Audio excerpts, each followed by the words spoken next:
In this episode, Corey Davis and Dr. Rob talk about blood flow, beets, beet leaves, iron, and juicing. Prison cell in Portland, Oregon. Because of the bricks? Kind of. Yeah, there's like white, and it's like this weird lighting. Well, it's either a prison or a classroom, and I've always sort of, thought of them sort of similarly, so. Yeah, it's a prison class.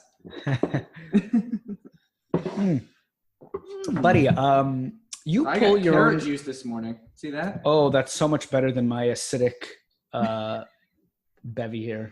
Well, I'll be hitting that later. I'm just trying to look good in front of the camera. So that's great.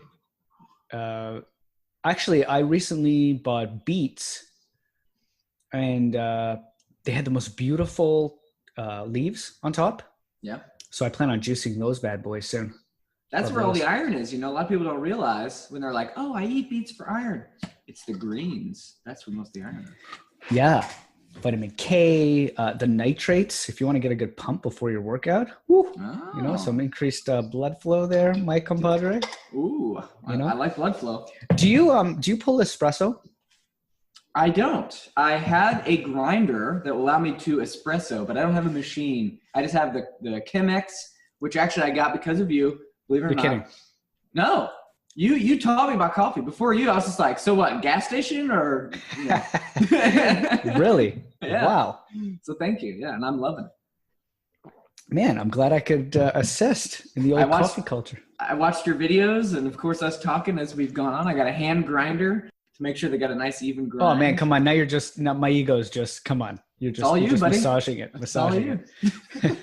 It's well, the I'll tell you, man, when you pull espresso from an espresso machine, if you want to do it right, if you want to craft a really good cup, it's frustrating. The Chemex is really fun.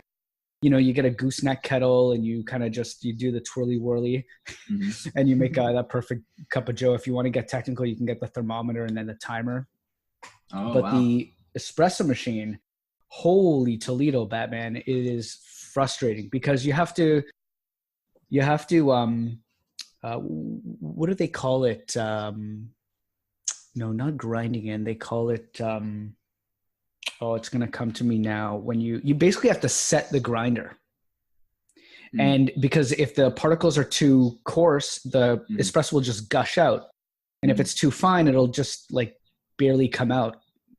So that's kind of the extreme version of the two. So in order to get even like a near perfect, it's not forgiving really at all. So you need that perfect setting. And man, oh man, do you waste a lot of coffee doing that, because you have to constantly waste the coffee in your cup, waste a lot of water, and then waste more because there's some of the coffee still in the grinder chute. You have to like pull more out of it. And it fascinates me how one teeny little variable, most people, they'll just say, a cup of coffee is a cup of coffee. Maybe, I mean, if you enjoy the taste, it's great. But one small variable and it completely changes the cup of coffee. So the amount of coffee, I probably wasted like $4 worth of coffee, just like ground, which is a lot. It's actually quite a bit of just ground coffee, just getting this. Otherwise it just gushed out. Wow. And I wonder if other people are going through this too. Well, they'd have to if you want to pull a decent shot. So you're doing it according to like an epitome spec, more or less, like you're trying to get a perfect pull where let's say otherwise you could just deal with what you had, or I mean, and people do. So if you go to McDonald's or a Starbucks and you look at the coffee, if you order an Americano, you'll see that most of the time it's just this thin white layer on top. It's just under extracting, which means that the grind is too coarse. So when they push the button, it just gushes out like water. It's supposed to flow out like honey, like more viscous. And then you get that nice crema. Crema isn't everything, but it's just, even just in terms of the taste, sour versus bitter. If it's too fine and it barely comes out, it'll be super, super bitter. And if it's too coarse, it'll be sour. Wow. So it's crazy. Art. So when you pull your espresso, once you dial it in, it's called dialing in. That'd be a cool name for a cafe, maybe Dialed In or something. I like that. For people who are really geeky. Yeah. Yeah, which is like nobody.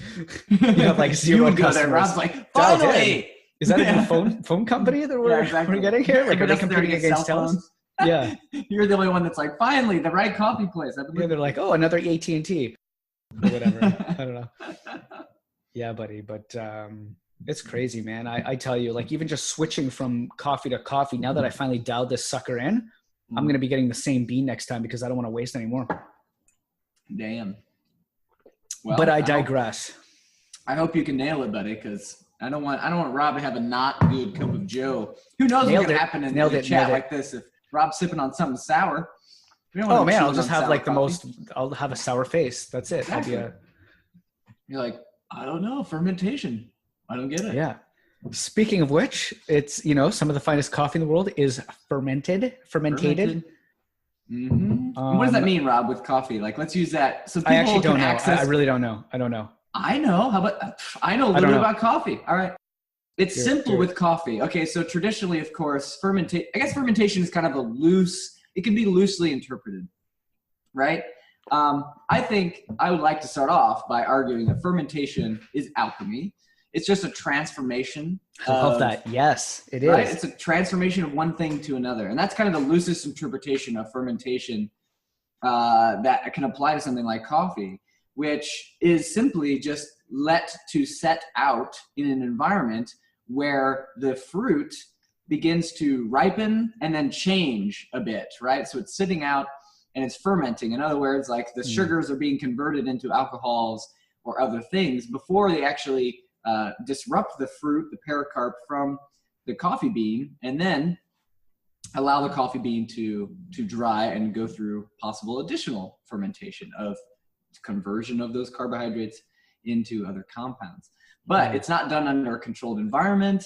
It's kind of done oftentimes in open air or using natural yeast that may be found either on the food itself or in the environment.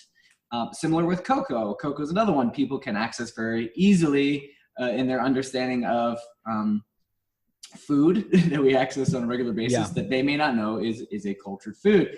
Now, these foods don't contain the benefits. So let's not put them into a category of something like sauerkraut, which contains the benefits of fermentation, where coffee beans and cacao really just benefit from flavor profiles being changed due to the fermentation, not transforming nutrients into something that we benefit from.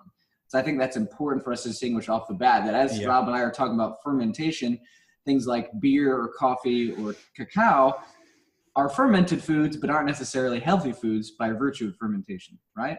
Right. Like, in other words, you're not going to be getting a probiotic from coffee. No. However, there is a huge difference between drinking coffee black compared to adding creams, sugars, and so forth, and its effect on the GI. And benefits of fermentation it's kind of loosely defined, the benefits, where they're coming from. Are they coming from bacteria? Are they coming from the alchemy? The benefits could just be merely coming from the transformation of that food. So we know coffee has very interesting antioxidant profiles. Is that because of the coffee bean itself just naturally contained? Or when you ferment it, does that change? I mean, it must change in some way. You must get certain immune compounds that structurally change over time that might make it more beneficial. Or is the brewed beverage less beneficial than just eating the fruit off the tree, the coffee berry? I don't know. Maybe they both have their own unique distinctions.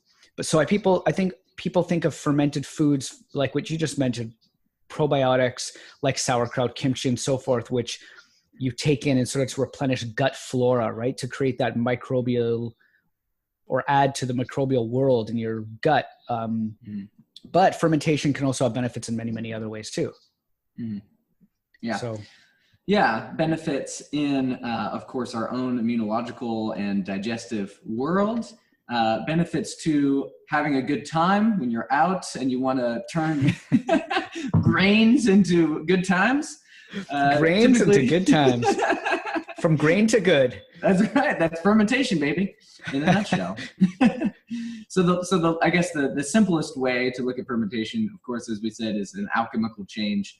Oftentimes, it's the conversion of simple sugars into different compounds, and different bacteria have kind of different effects. Okay, let's back up a little bit. Yeah. Fermentation often also deals with yeast and or bacteria to make this alchemical change happen upon a food substance. And we'll get to how it also affects things like vitamins and other things that you would find in nutritional supplements. But I think we could start off with food as being a nice way for people to get access to this concept.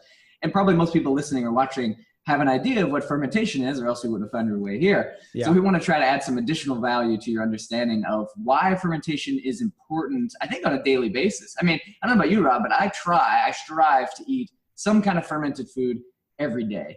How about you?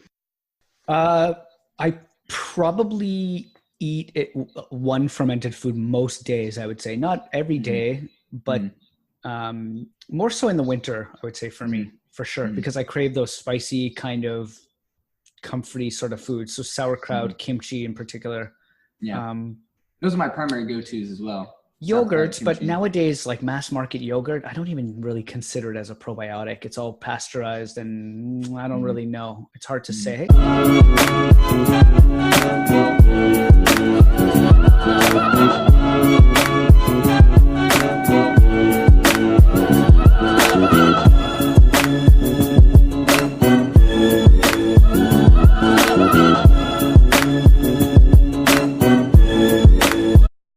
In this episode, Dr. Rob and Cory Davis asked the question of, should you really be taking a probiotic every day, or a supplement every day for that matter? But why would you do it? Why would somebody want to take on that kind of lifestyle from a naturopath's perspective? What type of lifestyle? To incorporate probiotics into their diet?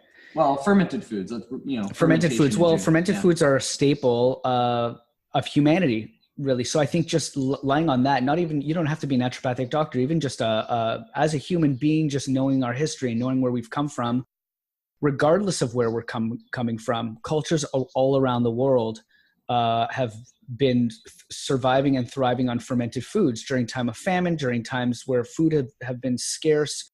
Fermentation has been a source for preserving food. And then probably as a way of surviving too, in that it's a very sort of symbiotic food to us, providing that bacterial culture. It transforms that food. So you take something like a cucumber or cabbage. Actually, let's take cabbage. So cabbage is pretty hard to digest. It's a very good food. You could juice raw cabbage. You could certainly eat cabbage raw. It's crunchy.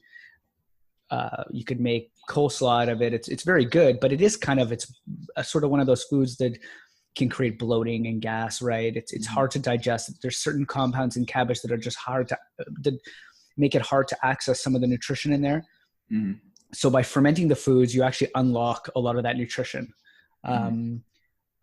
Enzymes are activated. Certain parts of the foods are pre-digested. So a lot of the times in nature, one food that might not even really be easy to digest, once it's fermented, it's sort of pre-digested and it goes down super easy and we thrive on it. So I think just in terms of accessing our food, while also preserving our food without even touching on the immune benefits or anything I think fermented food is a great staple to have. However,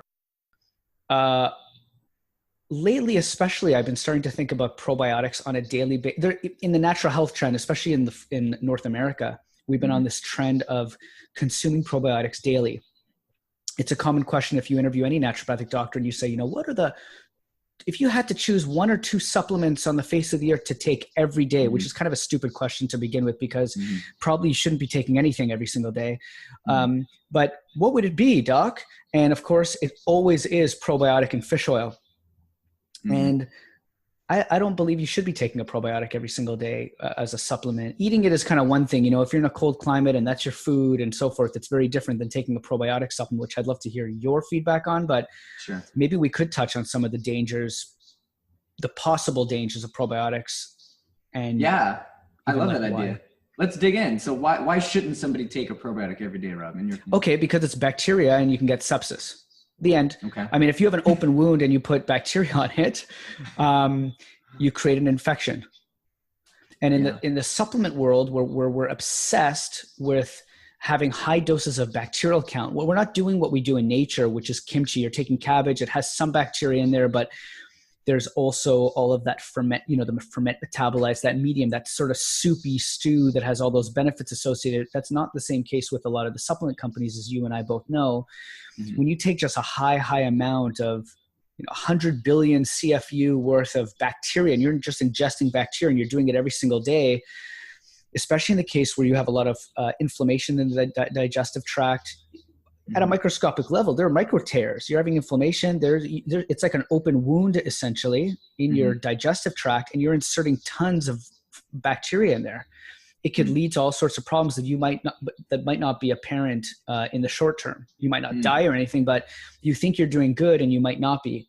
So I think it's really important for people to realize just because something's safe doesn't mean you take it every day. That's just marketing.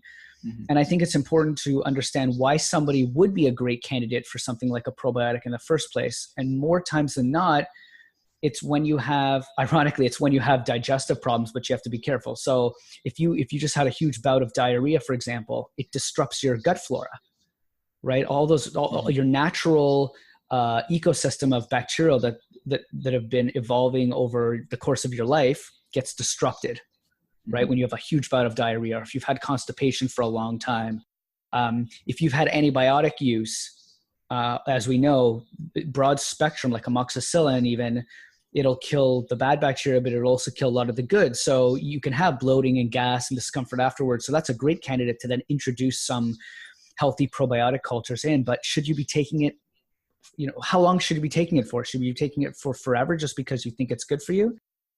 Personally, my view is I don't think we should.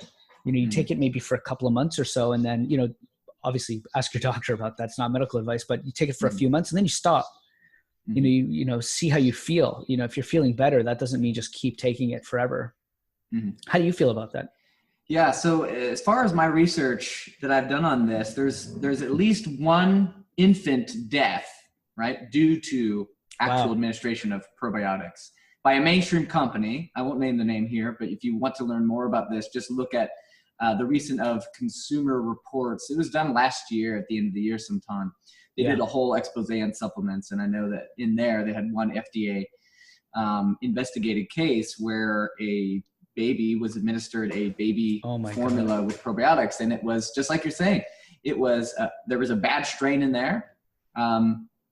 This can happen. This is the part of behind the scenes in the supplements industry that a lot of people don't get access to. But I think this was an important case to expose the fact that bacterial contamination of supplements, whether or not it's a probiotic or most oftentimes it's a botanical ingredient, right? It's been sitting around. It grows mold, as any food would if it's left in storage for a particular period of time with moisture and the right conditions, right? And these molds are themselves potentially dangerous. They contain bacterial and yeast strains that can damage tissue, can cause a lot of havoc in the body, but they can also create aflatoxins, which which is a very toxic byproduct that can damage livers, nervous tissue, cardiovascular system. They cause cancer. Very, very bad stuff. And very few companies, believe it or not, actually test for aflatoxins. They may test for mold and bacterial counts, but that's not the whole part of the equation. The mold and bacteria can create aflatoxins. So a responsible supplement manufacturer should test for aflatoxins if they're using botanical ingredients on a regular basis, or are, of course, administering probiotics that may be contaminated with negative bacteria strains, right? Because for those out there who haven't studied the microbiome or bacteria ecology, there are kind of positive and negative bacteria for humans, right? Like oftentimes we think of bacteria as being this thing we want to get rid of all the time. It's in our environment. It makes things stinky. It can kill us. But of course, on the other side of that coin is all the beneficial flora that makes up the vast majority of our human bodies. It's more of a count of cells than our entire makeup of our anatomy. So having a good bacterial balance is very important. I wish I could just come out and say, like, there's a company that I know that every time tests their probiotics for these things and keeps people safe 100%. I haven't done that research, but I would believe that there are companies that if they focus on probiotics as kind of the main portion of their business, it's somebody you want to investigate, at least if you're taking a probiotic, to ask those questions. Are they testing for E. coli? Are they testing for aflatoxins? And is it skip lot testing or is it every time, every single batch?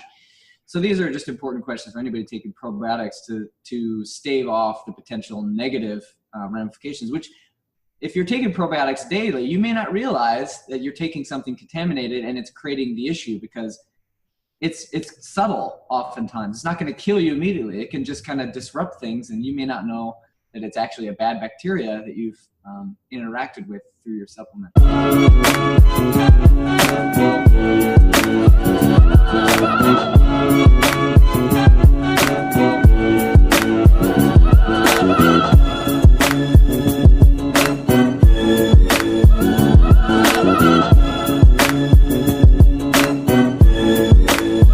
In this episode, Dr. Rob and Cory Davis dive deep into gut pH, pneumonia, and, well, explain what the difference is between culture versus medium, so what to look for in a good probiotic. What about culture versus medium? How do you feel about that? Have you bought into the whole... Yeah, how do you feel about that, basically? That's another great question, and I think that you and I would both agree that the actual outcome... So to me, like, creating a beneficial pH environment for the gut is probably the best thing we can do for our own microbiome. I've seen a lot of, they did this really interesting study recently, Rob, where they had people shake hands, right? We know the microbiome covers us. It's all over our skin. It's within our guts. It's everywhere. So the question was, like, if I shake your hand, Rob, will part of my microbiome slough off onto your hand? And will I be able to test for my signature microbiome on your body? And the answer is yes and no. Sometimes people have aggressive strains of bacteria that can colonize another person's hand and take over for a period of time, maybe even months, where it actually alters your microbiome for a while. And then it may go back to normal. But most of the times, we have kind of an innate microbiome inside of our guts and on our bodies that kind of stays static. You may be able to disrupt it for a while. Things like antibiotics obviously really devastate it, and you may not really recover from that. But generally speaking, if you give your gut the right condition of a pH environment that is slightly acidic and beneficial for bacterial growth, positive bacteria, then oftentimes your microbiome is going to return to its normal homeostasis. So I like to think that anybody who's generally healthy, that would be the better way to go about doing that work. Now, when it comes to somebody that has, let's say, an infestation of negative yeast in their gut, or another condition, like you're saying, maybe IBS, or maybe MRSA, ulcerative colitis, Crohn's, something that there may be some mystery bacteria or yeast going on disrupting the environment. I can't then argue for only the medium, only the ferment metabolites and bacteriocins and all this stuff that's the acidic compounds basically that are created during fermentation are enough. I don't know. What do you think? Yeah, I think, like, in the case of, so I like the case of antibiotic use, because that wipes everything down. If you speak to most medical doctors, especially 10 years ago, I think now a lot of them are coming, moving forward with the natural health industry on this. But they believed, and still widely believe, that if you wipe out the first of all, you're never just wiping it out. That's kind of a blanket statement. But let's say dramatically reducing, killing off the good bacteria grows so rapidly that it's going to grow back. But the natural health industry would sort of say that, but you're kind of leveling the playing field. It's not just about the types of bacteria and them growing. It's about balance too. So if you have an imbalance of good and bad bacteria, and it sways one way or the other, it can dramatically affect your health. So I do think in the case of an antibiotic type of situation, for sure, you do need bacteria, live bacteria. But I in that case, I think even from fermented foods, good, high quality, unpasteurized, let's say, fermented foods that you can trust, because that's another major point, right? Pasteurization is done for a reason.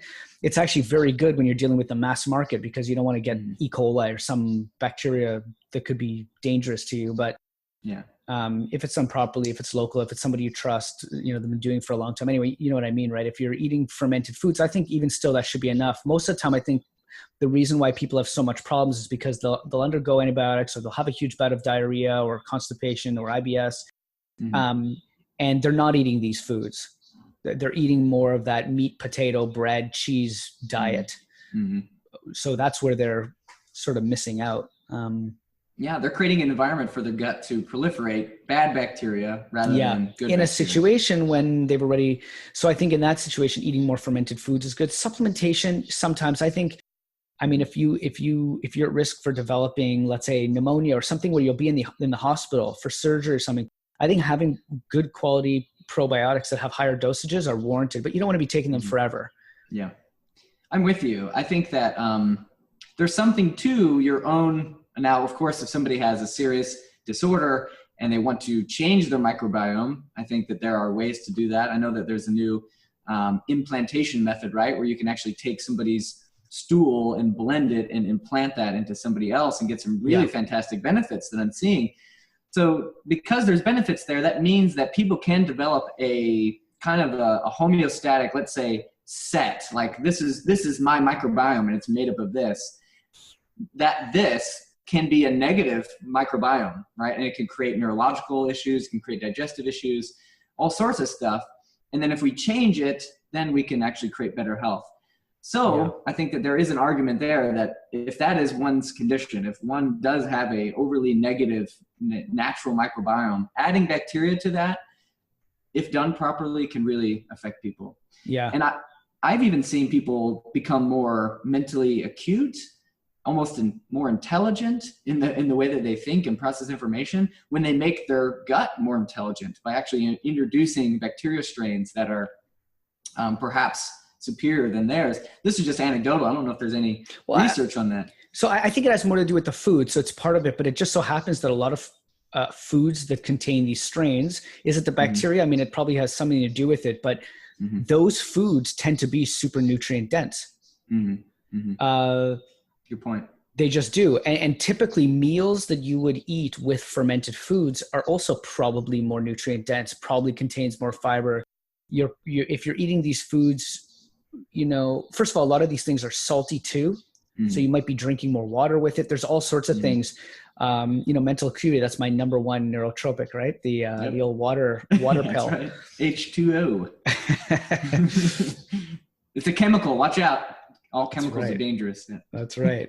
So I think I've really been sold on the idea of the fermented food and the fermented medium much more than the high dose cultured probiotics. I really, really have.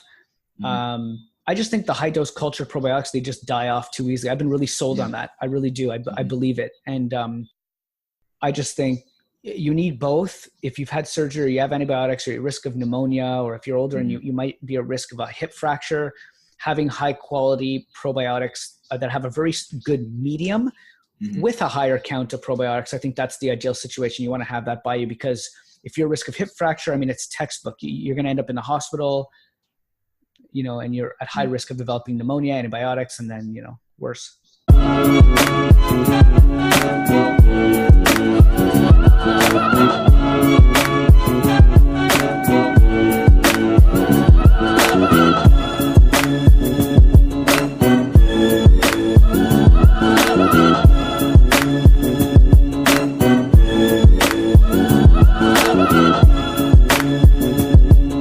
In this episode, Dr. Rob and Cory Davis talk about soy, whether it's good or bad, prebiotics, and, manufacturing processes of probiotics. I'm with you 100% on that if you can find a probiotic that is bacteria, but also that medium by which the bacteria was cultured in, that's what Rob keeps referring to as medium, is whenever they're making probiotics on an industrial scale, which is how you let's explain that. When you make them for supplements, then you have to grow the bacteria in something. Some people use a dairy culture, other people use a soy culture. There's a lot of different food mediums, sometimes just a grain.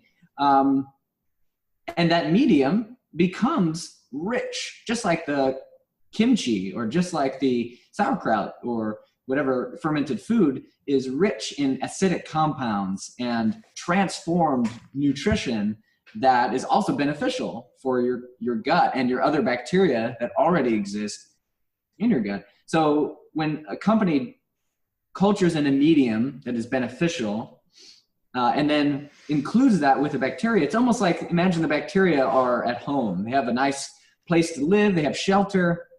They have food. They're in their natural family of orientation, the way that they grew. naturally in that medium rather than being separated and forced apart. Imagine Child Protective Services breaks in and steals the children away and makes the parents go into another place. Believe it or not, even on a bacterial level, to do that, you're messing with the natural order, the way that perhaps there's synergy or symbiosis that's going on between these bacterial families. And a lot of probiotic companies they'll do just that. They'll play Child Protective Services, rip away the bacteria from their homes, from the medium, from the other cultures that bacteria likes to hang out with. And then they'll just concentrate a single strain, right, of that bacteria, and then go for a very high dose version of probiotic, which means very low medium, very high bacteria. And Rob and I definitely don't disagree that doing that can damage the bacteria. It can make the bacteria less effective when they're isolated this way. And then ultimately, dose does not mean effectiveness when it comes to just sending a bunch of bacteria down into your gut. Right, Rob? Right. And so, you want to be replacing healthy bacteria, especially after antibiotic or after huge bouts of diarrhea. Like if you have food poisoning or something, or if you've been constipated for a long period of time, you want to evaluate your diet. Are you eating fermented foods, and do you have a diet that's high in fiber? Because there's the prebiotic side of it too, fruits and fiber. Certain fibers that can help your body naturally. It feeds the existing bacteria so they can grow and thrive and balance over time. That's what it's about. So I think there's a huge merit to ingesting higher doses of probiotics in the short term, but you don't want to be taking these things every day for a long period of time, because you're still introducing high amounts of bacteria into your body. And there's just openings all over the body, even on the inside. There's openings within the digestive tract. There's microabrasions and things. I know we discussed that, but I want to stress that big time. They could be dangerous. They really, really, really can be dangerous. So I think short term you can do it. I think it has benefit. It's a great idea, actually. You speak to your physician. It's a great idea to have high dosages of probiotics, like in the 50 to 100 billion CFU count after something like that. If you're in the hospital, antibiotics, diarrhea, etc. But don't take them long term. And ultimately, you'd want to be switching after a very short period of time of that. You'd want to be switching back to something that has a really good medium, and then start to wean down on the dosage of the actual bacteria count itself. Because eventually then it's the medium that really has the benefit, I think. That's right. You want to be supporting your existing bacteria. Yeah. And then eventually not at all. You just want to be getting it through food, because the only reason why you need probiotics is if your gut flora is out of whack. You don't need it it's not a food group. You don't just eat bacteria. I mean, it's not essential. Yeah. No, I mean, if you're eating right, you just get it naturally. If you're eating good, high quality breads, if you're eating, I don't know, whatever, kimchi, sauerkraut. I know we keep thinking of those. What are some other great fermented foods? I don't eat idli, but well, I'd love to talk about soy during this conversation. It's like the controversial fermented food. Rob, so I'm pro soy. I really think, especially fermented soy, is an amazing food. But soy has, of course, got that negative connotation through certain research that it's going to actually increase the chance of getting breast cancer. It's estrogenic. It's not even food. It's highly processed. I'm on that side. On all that stuff. So I fall on that side. I'm against soy, except for fermented soy, and I'm in. Yeah. And I'm against soy in context, and I'm for soy in context. When you look at the Japanese diet, most of the soy they're consuming, if they're consuming any in larger amounts, it's fermented. And whatever soy they're consuming in the unfermented version, like tofu, it's very, very small amounts. It's only here in North America where we looked, tofu, it's a complete amino acid profile, and we're eating too much meat and dairy here, so let's go vegan. We'll use soy as a meat replacement. That's the mistake we all make. Soy is not a meat replacement. It's a very healthy food to add into your diet in very, very small quantities. Just think of your miso soup. Next time you go to that all-you-can-eat sushi place, you look in the miso soup, there are these tiny little cubes of tofu. That's it. That's great. Dunzo. Any other soy that you might be consuming should only be, in my opinion, should only be miso and tempeh. That's it. And there really is no meat substitute. I mean, when we think of meat, we're thinking meat like this in the form of like a steak. There is no vegetable substitute for that. Like we have to change the way we're thinking. There is no, oh, we're having an 8 to 10 ounce steak, so we should have an 8 to 10 ounce tofu steak, blob of some vegetable thing that's going to also provide us like 25 grams of protein. It's highly processed food. Yeah. Yeah. No, you're mixing in a little bit of tempeh with tons of vegetables and legumes and healthy grains, and that over the course of a day, week, and months, you end up getting you end up being protein sufficient amongst other macro and micronutrients. That's the idea. But people just get it wrong. They're always thinking, oh, how can I create the vegan version of a burger? That's not the point. Not even by a long shot. They're so wrong. They have to wake up. Yeah. So that's my view on soy. I'm with you 100%. I don't think that, so there are a lot of negative anti-nutrients in soy. There's a lot in vegetables in general, but soy in particular has things that can actually, they're called goitrogens. So the things that can actually decrease your thyroid activity, inhibit that. If you eat it in huge doses, yes, I think some of the phytoestrogen activity could be a little aggressive for the body. With soy, it's definitely devil's in the dose. But the positive benefits of fermented soy, it's amazing. It's a perfect example of taking a food that you and I would both argue, let's just look at tofu, is marginally bad, not highly beneficial, to making it extremely beneficial on the end of the fermentation scale. Once you take that same soybean and you ferment it and it biotransforms into something completely different, that is alchemy. That is. But by the way, I just want to say, in context though of amount, I think having a steak of tofu is very, very bad. I actually believe that. I think it's super duper bad. Nice. I really do, over a long period of time. So Robin put that on the super duper end of the scale. Yeah. Now in small amounts, I think it's probably has great benefit. Again, the benefit is you're reducing saturated fat, a lot of high amounts of cholesterol. If your diet was already very high in those things, to now cutting out of those things, to also consuming something that's less acidic and so forth with tofu. But again, context. If you're replacing a chicken thigh or 2 or 3 chicken thighs with 2 or 3 pieces of tofu that big all the time, in my book, it's very, very super duper uberly bad.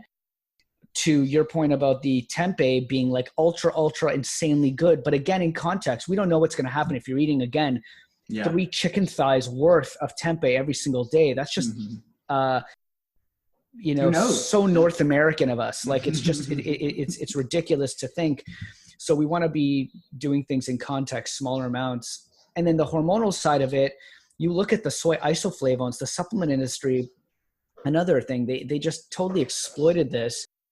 Genistin, Daysdin, these soy isoflavones that kind of look like estrogen, these phytoestrogens that they claim are so great for PMS, menopause, so forth.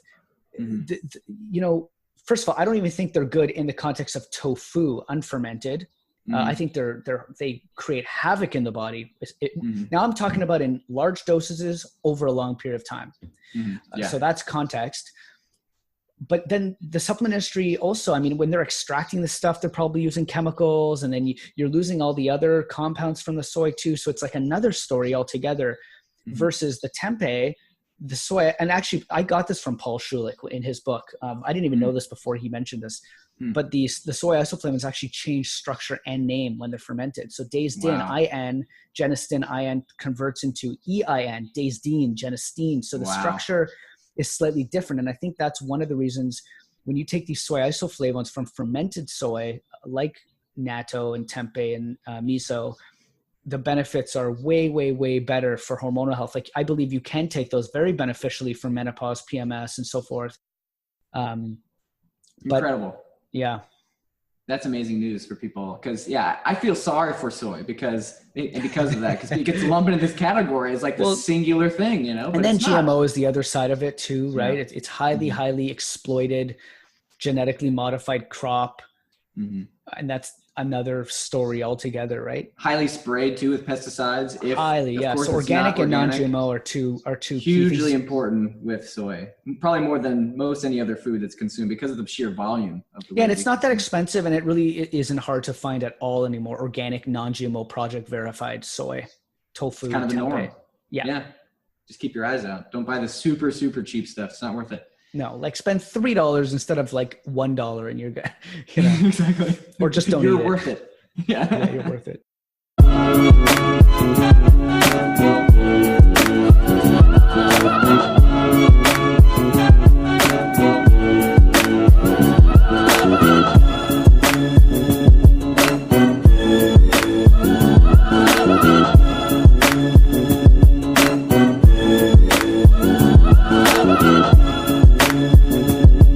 This episode, Dr. Rob and Cory Davis discuss whether alcohol is really good or bad. Is it that simple? Cask influence and tinctures. Crazy, buddy. So of course we have the fermented foods that are fun as well. Alcohol, beer, wine. It's funny because I was going to bring a bottle of scotch for this one. I was so tempted, but I'm like, everyone could tell it's kind of sunny here and it's kind of early in the morning for a jam. I'm like, no judgment, Rob. I've been drinking scotch all morning and it's only 8:51 a.m. here. So yeah, don't worry, buddy. You got company. Yeah. So fermentation, of course, can create compounds that are. I don't know where you weigh in on alcohol. I have it as it's pretty much a poison all the time. I don't think it's a beneficial compound. I think that it's beneficial only to the soul, so to speak, in the sense that it's good at stress relief and it's good at getting us to feel relaxed and not anxious. But the amount that it takes to get that versus the negative health impacts, I wouldn't even care to. I so agree with you beyond.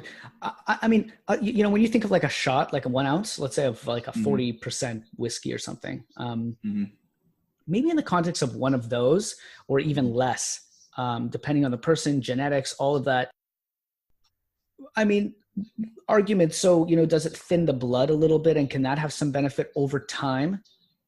So, a wee little bit over time, that might be an interesting benefit. But in context to our diet and genetics and everything else, like maybe that has some sort of advantage over the other person who consumes the same diet versus not. I don't really know, but I think you're right. I think you're bang on. It's just such a poison to the cell. What I think is where it gets really interesting is when you start using cask influence.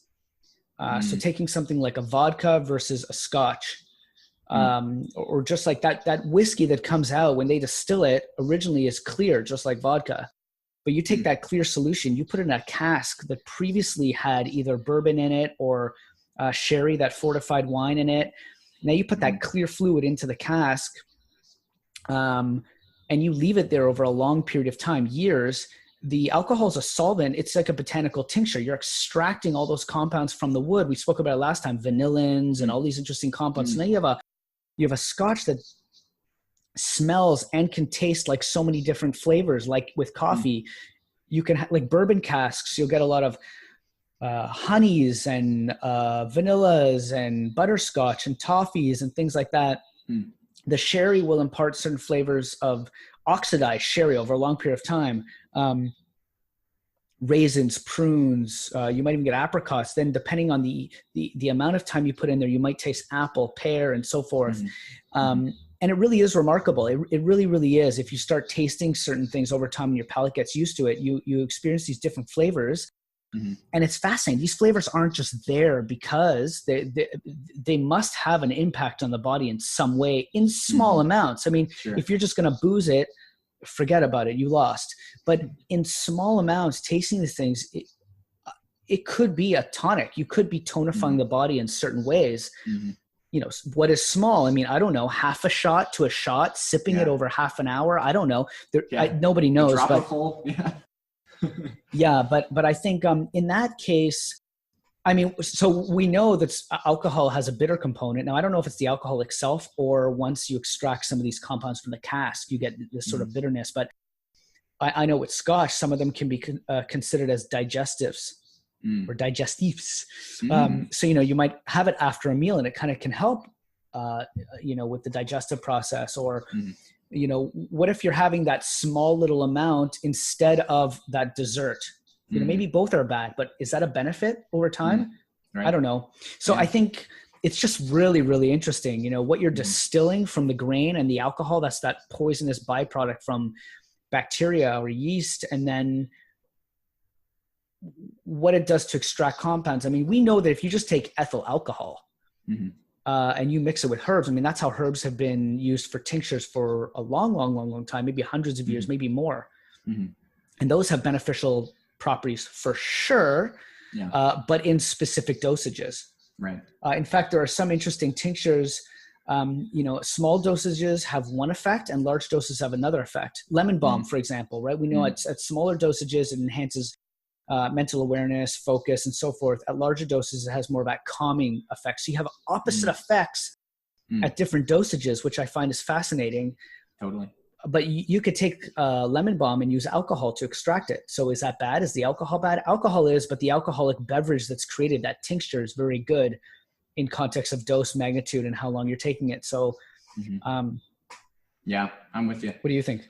Yeah, same way. It's just, I don't think that it's healthy to have the mindset that alcohol is a healthy food. And I blame the government for this. Definitely not. Yeah. So I think that's as far as I go with it. Anything, we're all going to drink, most of us are going to drink alcohol from time to time. It's just, and that's fine. That's just part of living. But don't ever think like, oh, I'm doing myself something good here by one glass of red wine every day is the equivalent of going for a jog. You're out of your goddamn mind. No you know what I mean? No. Like, let's getting be a serious. side benefit from you actually just want to feel a little buzz coming on, and the side benefit is there's antioxidants. Think of it that way. Not the absolutely. I don't know who did that study. You know what they were on when they wrote that study, but they're wrong. They're wrong. Exactly. No, it's not the same. Put on some sneakers and just get to it, man. I'm with you. Absolutely. So there's an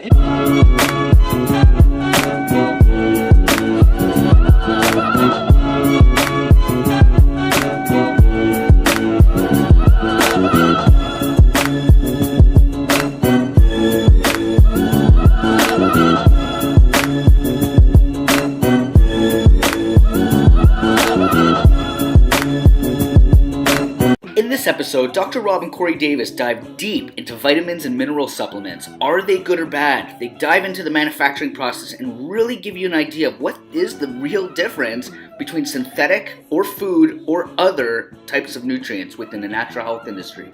interesting place for fermentation to exist in the supplement industry beyond probiotics and these kind of new foods. And there's two classes that I want us to focus on here at the end. One is herbs, right? And we can go into that into depth. The other is the biotransformation of vitamins. And that's something I think that less people are aware of. And I think that's some deep, heady stuff. Rob, where do you feel, okay, let's start with the vitamin piece. I just think that's so much vitamins. So to back up, if you don't already know, and if you've been watching our show or listening, you probably picked up on the fact that there are basically two classes of vitamins that exist. The vast majority that are sold to you and to the market in general, also to animals in feed and your pets, onto these energy beverages that you see when you see vitamins in there. Those are all a class of what's called synthetic vitamins. So they are synthesized either strictly from petroleum byproducts, or they're chemically extracted from foods in ways that make them nowhere near food that you would eat on a regular basis. Agreed. Then there are actual food nutrients that come from processing foods, typically with water. Sometimes it could be solvents, but these are typically very safe, holistic ways to treat the food that you can extract nutrients from them.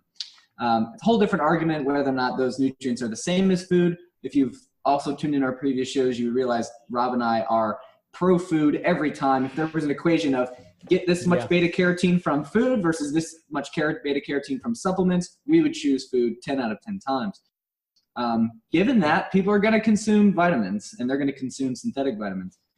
There was a technology that was invented sometime a couple decades ago that basically was a way to take these synthetic nutrients and biotransform them, if you will, and the whole food vitamin was born. And of course, there were other whole food vitamins like cod liver oil, containing your vitamin A, E, and D oftentimes. But as far as B vitamins go and your vitamin A's and things like that, typically found your vitamin E's from beta carotene, synthetic was kind of the only way to go for a very long time. So this was a neat innovation that has yielded a class of multivitamins that a lot of companies will sell as whole food multivitamins. I would argue that these are not whole food multivitamins, that they should be called what they really are. They are cultured or fermented Chemicals. synthetic nutrients. Yeah, fermented isolates. chemicals. That's what they are. Right. Absolutely. Yep, they're fermented chemicals. Plain and So- simple. I think it's fascinating that I've been fascinated by the process, and I am still fascinated by it. From the standpoint that, like, when you put fertilizer on the ground, if you put vitamins and minerals in the soil, nothing will happen. The only reason why anything happens and why plants are able to take it up is because of bacterial fermentation, right? So the bacteria, they will essentially they'll take those nutrients, consume them, right? So you have like vitamins, some mineral, magnesium, or a nutrient like vitamin, I don't know, B6 or something. The bacteria will literally engulf it and transform it into like some kind of active form and incorporate into its, I don't know, like a cellular matrix. Structure or something. Yeah. So at that point, it's maybe like food in the sense that it's part of that bacteria or yeast now, just as if you'd eat that in like yogurt or kimchi or sauerkraut or whatever. But at the same time, you're feeding that bacteria or yeast a chemical. You're not putting them on a medium of like apple or some food medium. Really, you're giving them a soup of chemicals and hoping they assimilate it. And it's also interesting. And also yeast and fungus also are part of this process. So we rely on nature basically, to convert our chemicals into where you're going with this. Yeah, and the other side of it too is that they can only assimilate so much of it. So the saturation level of the bacteria yeast is very, very low. So I didn't get this is actually from Dr. David Wong, ND. He told me this that when he really investigated it, they found that the saturation for bacteria and yeast, like for vitamins versus minerals, are somewhere between like 5 and 20%. So like 5% or so for minerals and about 20% for vitamins. And once you get over that, you end up killing the bacteria and yeast because they're chemicals. Bacteria and yeast do not thrive on the nutrients. So you can't create like a food multivitamin with ferment, like a biotransformation process. It's kind of like a gimmick. Is it better than giving somebody like a synthetic created in lab vitamin, like a DL version of a vitamin E? Probably. It is different, but is it the same thing as giving them a source of like annatto seeds or something for like food? No. Not even in the same universe, not even in the same, forget paying a little bit more for it. You could pay double, triple, 10 times as much and it's so worth it. It's not even in the same, solar system, really. It's just, it's so beyond, in my opinion.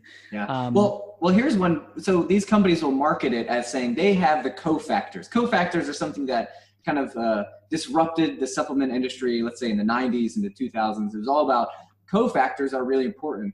Yeah, every multivitamin company in the world has cofactors. I mean, that's just a vitamin. It's a vitamin. That's it. That's a cofactor. I mean, congratulations. You have a cofactor. Great. Go get some Captain Crunch and they fortify it with cofactors just for you.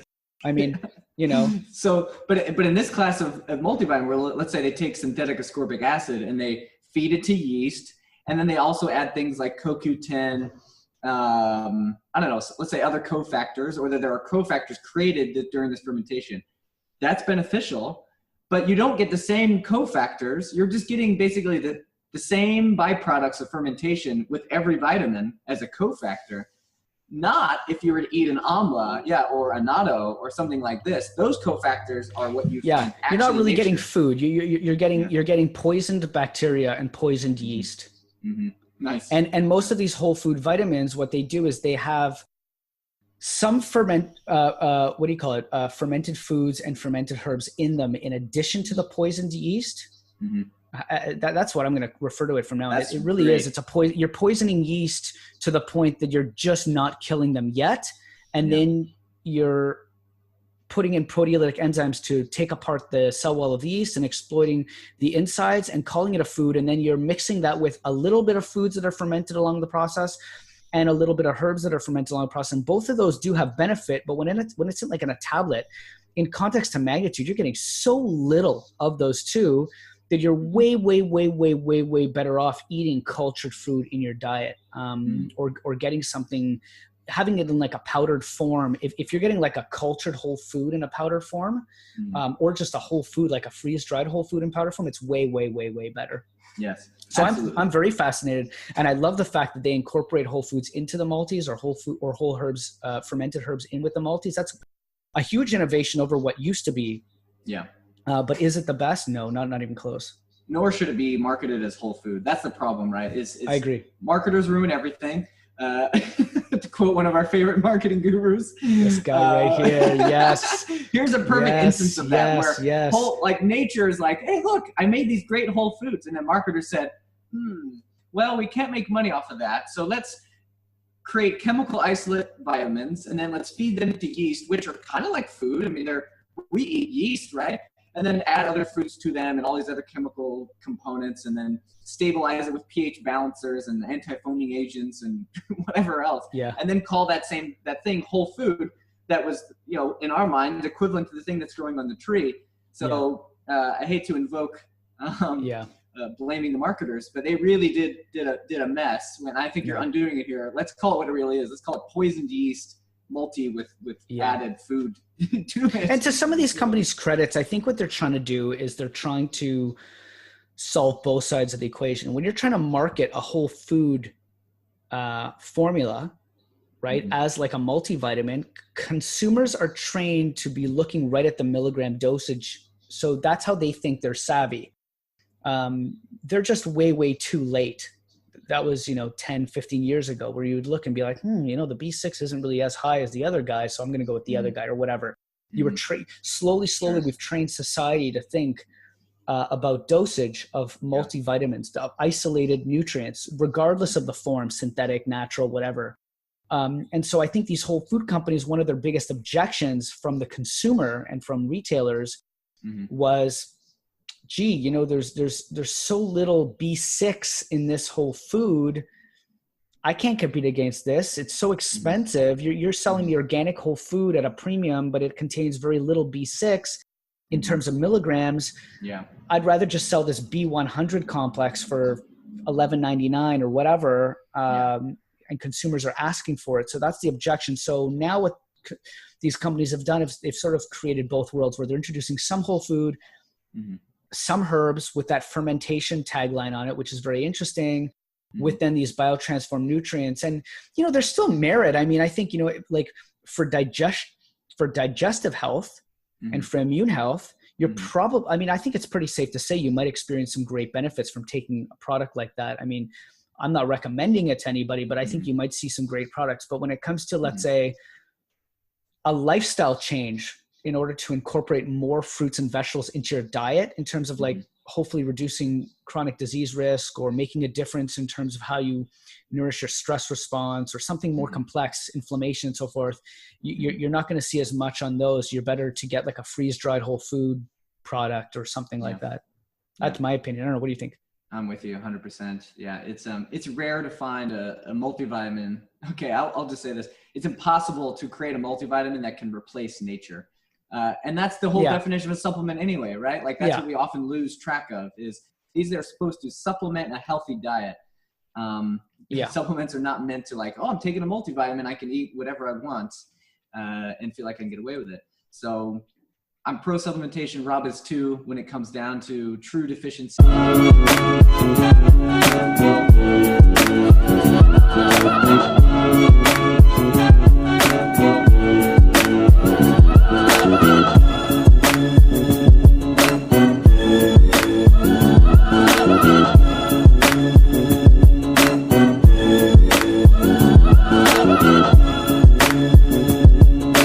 In this episode, Dr. Rob and Cory Davis give an outstanding health tip of what to do when you're really having a bad day. Should you supplement? What do you take if you're having a bad day to bridge that gap? They talk about spices, marinades, and burnt food. Let's say you just can't eat orange foods and you just can't get your beta carotene in and you're deficient.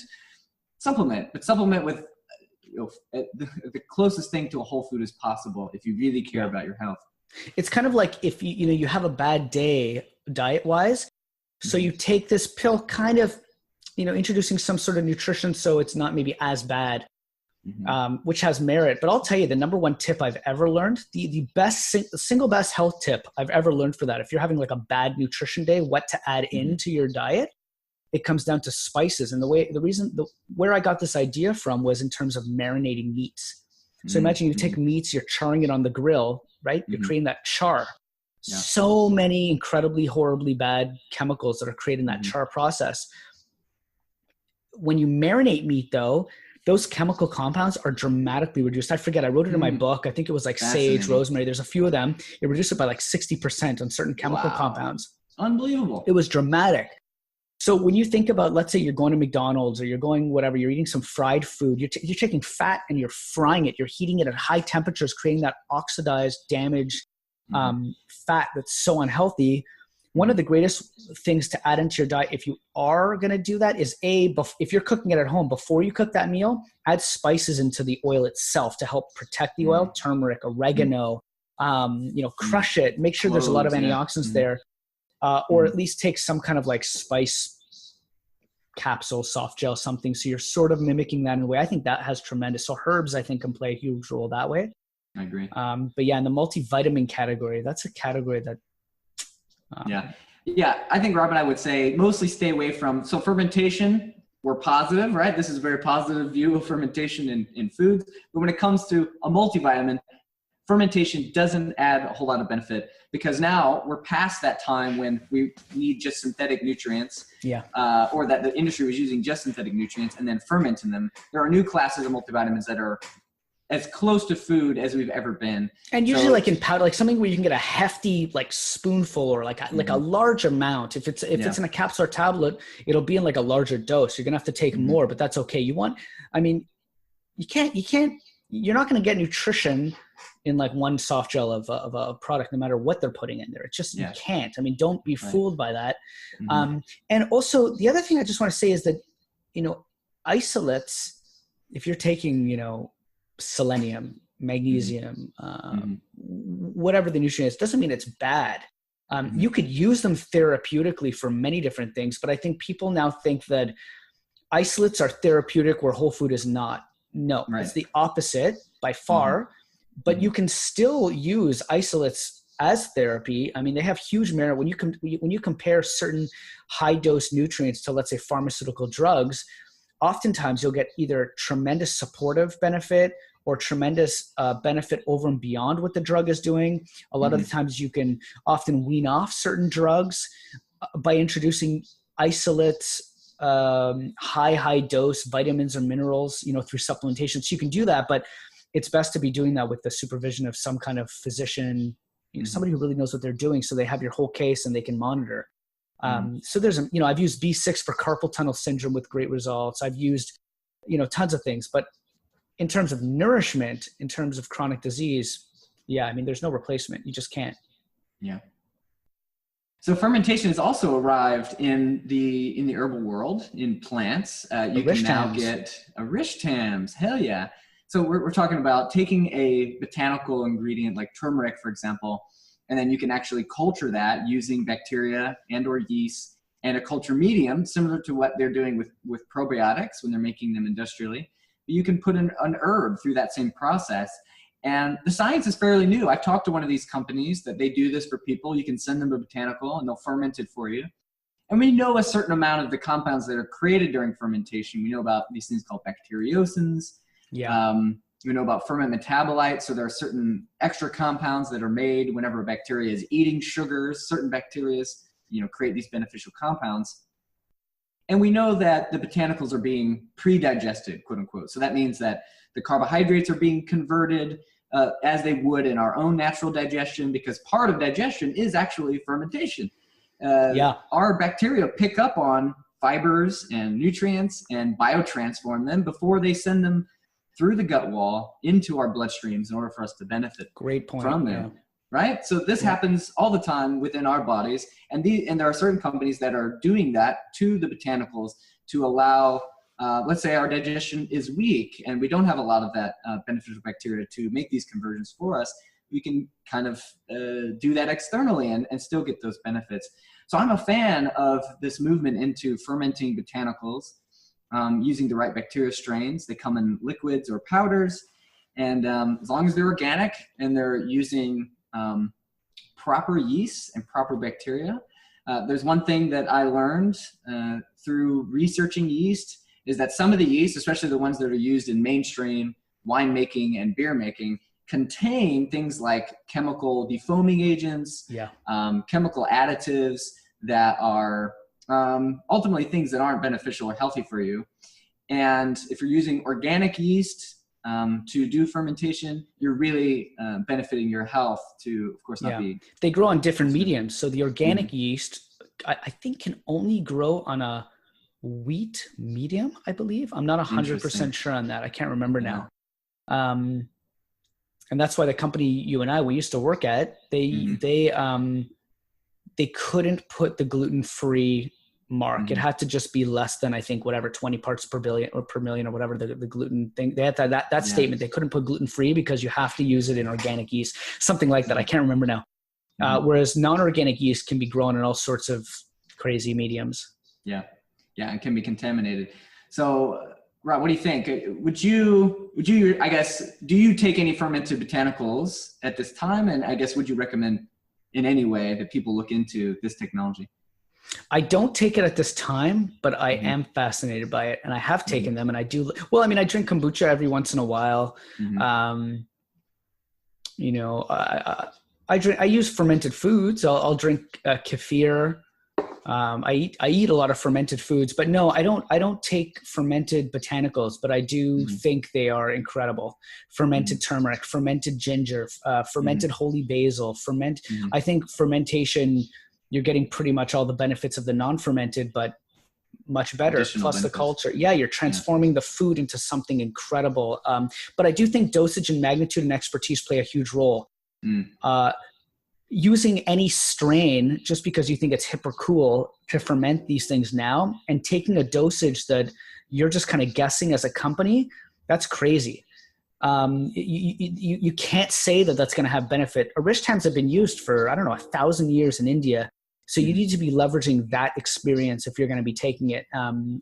So that's what I think about that. I think when it comes to fermented foods, you really have to leverage a long history. You can't just kind of say it's a fermented herb and assume that it's good for you. It could be dangerous depending what kind of strain. You don't know what it's doing to that. I mean, look how different a cup of coffee can taste, pretty much doing the same thing. You make one slight change, it's a completely different extraction. And the same holds true with fermentation. I mean, you ever try making bread? You ever try pickling your own stuff? I have, and screwed it up miserably. That's why I haven't done it again. Yeah, sure. You really need to know what you're doing. So don't trust companies. Really understand where the companies are coming from, the history, who is in charge of formulation, where they come from. I think culturally, it makes a big difference. You really have to know what you're doing. You know, would you trust grandma? Things are added? Yeah, sometimes you have to add. Like, let's say the fermentation. You know, imagine you're a producer of these things, and you're creating a tank of fermented botanical of some sort. And let's say it doesn't turn out well. The pH is off, this is a very even the best beer brewers in the world don't always nail it every time. You know, there's things that can get off in the formula. Pay more for expertise. You know, bread is infamous for that too. You know, you go to these grocery stores everywhere and you'll see artisanal bread. But it's not artisanal. It's just a bunch of garbage. It's nonsense. They might be using better ingredients. They might be using organic ingredients, fine. But it's still not old world, real, true fermented bread, sour bread, real sourdough bread, not just the label sourdough. You know, real sourdough doesn't use yeast. It uses ambient yeast. They don't add manufacturing yeast to it. It uses ambient yeast from the air. So big difference. Pay for expertise. So really find out from the company who's running it, who's formulating the stuff. Yeah, and if there are any additives used during the process. And what because you're going to start to see a ton of fermented herbal products, and on the label it'll look the same. So you know, you'll be tempted to just buy on price, but don't. Yep. That's some real good buying advice there. Yeah. And that's basically everything anyone needs to know about fermentation. We covered every facet of it, right? Said it 100%. All, buddy. We said it all. Any questions, please reach out to us. You know, absolutely. You can comment. Please. You can, absolutely. Well, great. Cool, man. You know, I learned an unfun fact. Is that a thing? I'm going to invent that. An unfun fact about, you were talking about grilled meats, and we've talked about acrylamide in the past. Do you know what naturally contains a ton of acrylamide that you would never Potato chips and beet chips, for sure. Those for sure, but we would expect it because you're actually cooking in arrowroot cookies for kids. Ooh, that contains a huge amount. Does it? Incredible. Yeah. Prune juice. Oh, yes, I knew juice. that. Yes. You're right. What? Prune juice. Yes, buddy. Yes. What's that's that true. about? I don't know. Huh. Yeah. Me either. Well, great for constipation, though. I use it every day. Yeah, buddy. You just blanked out. It says, there you go. And we're back, baby. And we're back. But man, I really look forward to the next one. We'll have to have like an amazing value jam-packed session next time. I don't even know what topic we'll discuss, but it'll be something really cool. So stay tuned. This was really fun. I love it. I love this topic. This is a great one. Super awesome. I'm going to be in Thailand, leaving on the 30th to December 5th, just so you know. My man. So our timing might be a little off. I'm still going to try to make October 30th to December 5th? October 30th to December 5th. Oh, man, I don't want us to take a a break in the show. A month, yeah, in Thailand. You know, I'm a digital nomad. What are you doing there? Well, it's just, winter's coming in Portland, dude, and it's just like cloudy every day, rainy all the time. So I'm going there for a little workcation. I'm not going on a vacation. I'm still going to do all my work I need to do. Probably live like a king, picking bananas fresh off the tree, having papayas that are like yellow and ripe and just, meditating every day in the temples. There's all these amazing temples there. So I would love to do great that. Time. I got to get away from winter at all costs. I need it. We need some good winter gigs. So, any amazing speaking engagement, some kind of thing that can just get us away from winter. I mean, just are you still available as an independent contractor? Or are you?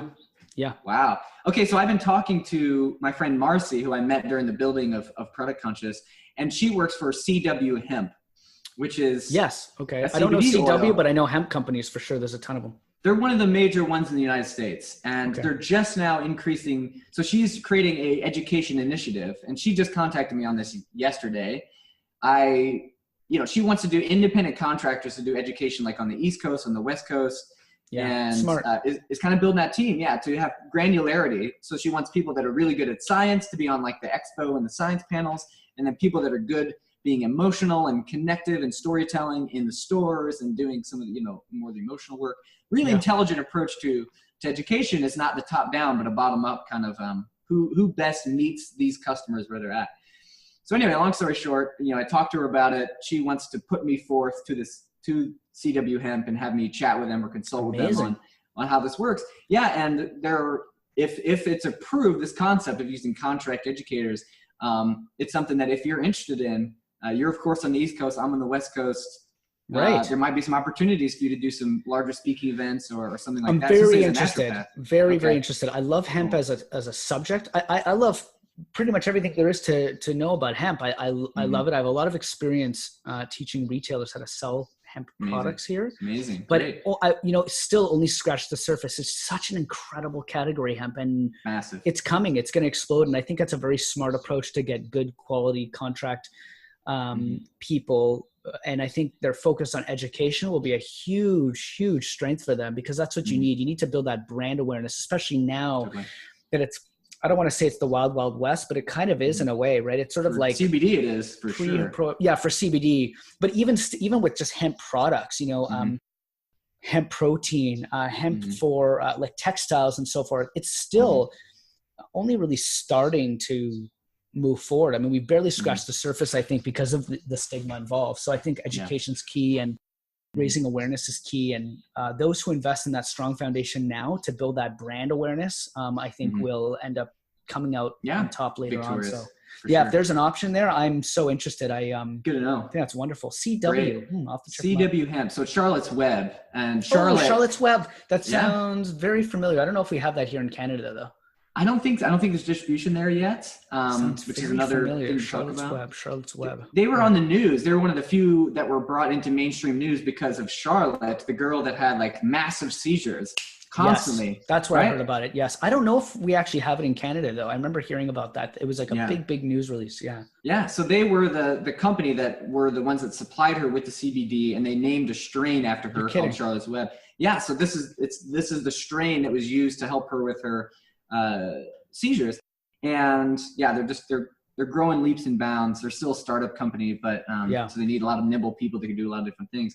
Yeah. Anyway, long story short, I'll definitely keep you in mind as I navigate this kind of thing, and there may be some opportunities there. I asked them a litany of quality questions before getting involved. I just said, you know, there's really no point to this if you guys are using toxic solvents and stuff like that. So their quality team came back to me this morning with tip-top perfective responses on everything that I had laid out for them, which is super rare.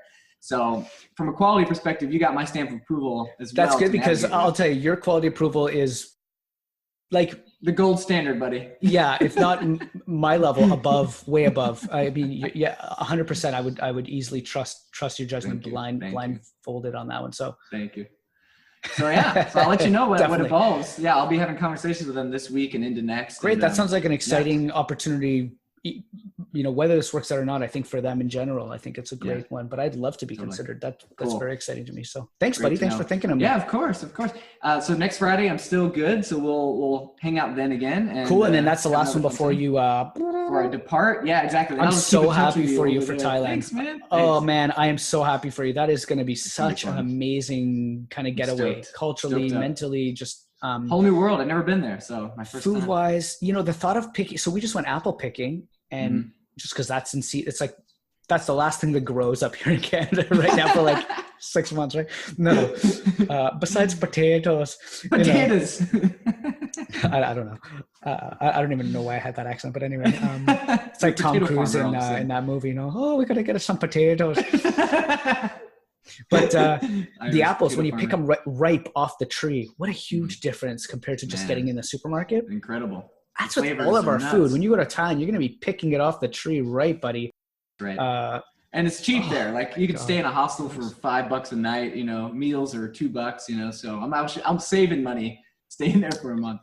And the food. So, yeah, I heard it's amazing. So I can't wait. Thanks, man. Well, listen. Yeah, this was fun. Have an amazing Great week. job on this one. This was fantastic. I love the session, and keep in touch, man. I look forward to next week. Yeah, bro. Till next time. Cool, buddy. We're gonna stop recording.